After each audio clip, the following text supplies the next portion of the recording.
আমরা যখন পেরিয়ারে ছিলাম তখন সন্ধ্যেবেলা বেড়াতে বেরিয়েছিলাম, তখন ওখানে দেখলাম সামনে একটা চার্চ খুব সুন্দর সাজানো।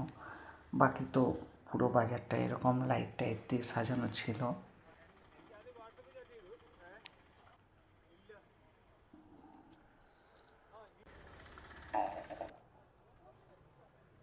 প্রচুর দোকান টোকান, অ্যান্টিক জিনিসের দোকান, নানা রকম শাড়ির দোকান।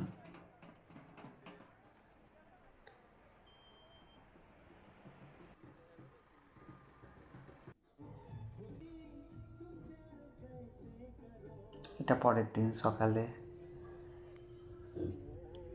আমরা বেরিয়ে পড়েছি রাস্তাতে। আবার সন্ধ্যাবেলায় দেখছি অনেকগুলো চার্চ দেখতে পেলাম গাড়ি থেকেই।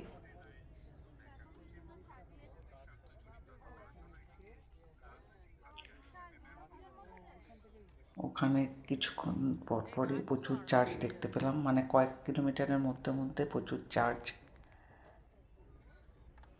ওখানে খ্রিস্ট ধর্মের মানুষ বেশি, কেরালায় আর কি।